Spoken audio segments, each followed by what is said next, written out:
मध्य प्रदेश सरकार ने ऐलान किया है कि जिन लोगों की कोरोना की दूसरी लहर में मौत हुई है उनके परिजनों को 1 लाख रुपए की अनुग्रह राशि दी जाएगी। बच्चों की पढ़ाई मुफ्त होगी और हर महीने 5,000 रुपए की मदद मिलेगी।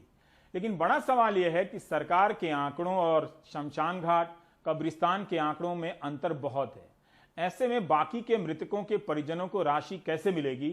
दूसरा, निजी अस्पतालों में हुई मृत्यु के बाद नगर पालिका से जारी डेथ सर्टिफिकेट में कई जगहों पर कोरोना का जिक्र नहीं है। ऐसे में लाभार्थी का निर्धारण कैसे होगा? 10वीं में पढ़ने वाले हनुशीष के पिता गिरीश की मौत 18 अप्रैल को भोपाल में एक निजी अस्पताल में हो गई।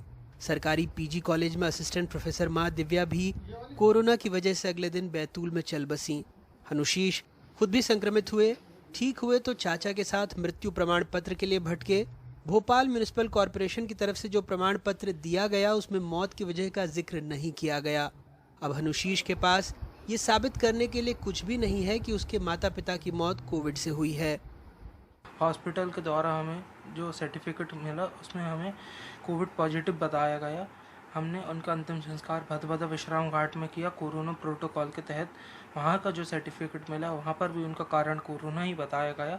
जब ये दोनों सर्टिफिकेट हमने नगर निगम भोपाल में लेके गए और वहाँ पर हमने जो मृत्यु प्रमाण पत्र के लिए दिया गया तो हमारा दोनों ओरिजिनल वहाँ जमा कर लिया गया और सामान्य मृत्यु प्रमाण पत्र दे दिया गया। सरकार हमें जो सामान्य मृत्यु प्रमाण पत्र दिया है उसमें साइड में ये लिख दे कि वो जो पेशेंट की मृत्यु हुई है उनका कोरोना से निधन हुआ है, ताकि जो सरकार की योजना है उसका मेरे को लाभ मिल सके।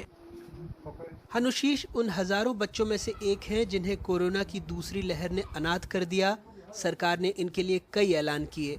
मसलन मध्य प्रदेश में कोरोना से मरने वालों के परिवार को सरकार 1 लाख रुपए का मुआवजा देगी। सरकारी कर्मचारियों के परिजनों को 5 लाख रुपए की आर्थिक सहायता। एक सदस्य को अनुकंपा नौकरी देने का फैसला लिया। जो बच्चे अनाथ हुए उन्हें 5,000 रुपए प्रति माह पेंशन। बच्चों की शिक्षा का निःशुल्क प्रबंध और उन्हें पात्रता न होने पर भी फ्री राशन देने की बात कही। ऐसे परिवारों को 5,000 रुपया प्रति माह पेंशन दी जाएगी ताकि बच्चों को जीवन यापन के लिए परेशान ना होना पड़े। ऐसे सभी बच्चों के शिक्षा का निःशुल्क प्रबंध किया जाएगा ताकि वो अपनी पढ़ाई लिखाई जारी रख सके।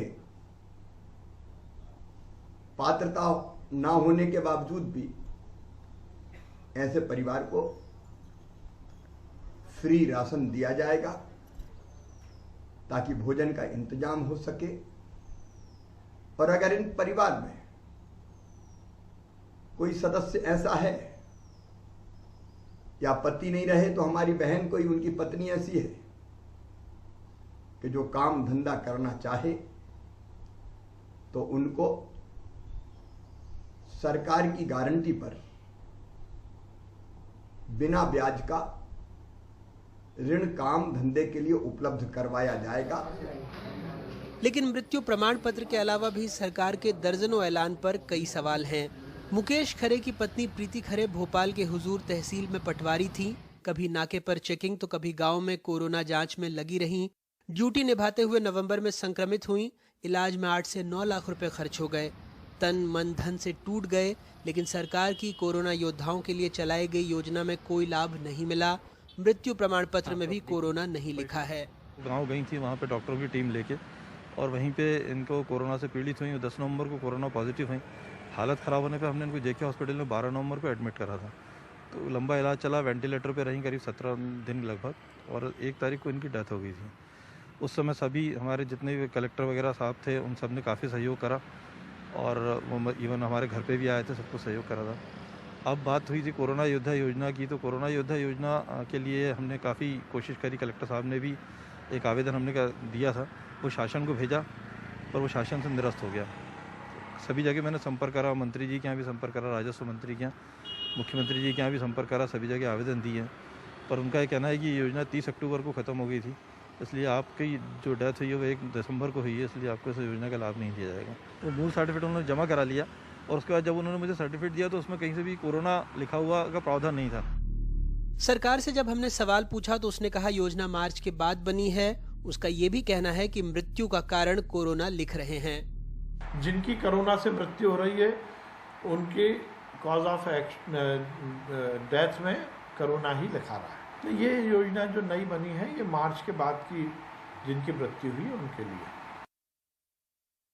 काश मंत्री जी ये सर्टिफिकेट देख लेते। बहरहाल कोरोना से मध्य प्रदेश में अब तक सरकारी रिकॉर्ड में 8019 मौतें दर्ज हुई हैं, जबकि हकीकत यह है कि अकेले दूसरी लहर में सिर्फ एक जिले यानी राजधानी भोपाल के विश्राम घाट और कब्रिस्तानों में सिर्फ 15 मई तक 4065 मौतें दर्ज हुई हैं। इनका अंतिम संस्कार कोविड नियमों के तहत किया गया है। इसे अब आप सरकारी नियम में विसंगति कहें या आंकड़े छिपाने का तरीका, सरकारी अस्पतालों में मृत्यु होने पर जो प्रमाण पत्र जारी हो रहे हैं उनमें टिप्पणी वाले कॉलम में बाकायदा कोविड पॉजिटिव लिखा जा रहा है, लेकिन निजी अस्पतालों में हो रही कोविड मौत के बाद जो प्रमाण पत्र नगर निगम दे रहा है उस पर मौत के कारण वाला कॉलम खाली है, जबकि निजी अस्पताल अपने डेथ सर्टिफिकेट में कोरोना से मौत लिखकर दे रहे हैं। किसी महामारी में आंकड़ों की अहमियत सांख्यिकीय दृष्टिकोण से या अनुसंधान की दृष्टि से बहुत अहम होती है, खास करके तब जब सालों बाद ये पता करना हो कि अमुक महामारी से उस साल कितने लोगों की मौत हुई और इसका तोड़ कैसे निकाला जा सकता है। लेकिन जब सिस्टम ही आंकड़ों को छिपाने पर आमादा हो तो ईमानदारी से वजहें क्या खाक तलाश पाएंगे। कुल मिलाकर कोविड डेथ के हर मामले में पूरा सिस्टम डेड जैसा व्यवहार कर रहा है। भोपाल से कैमरा पर्सन रिजवान खान के साथ अनुराग द्वारी, NDTV इंडिया।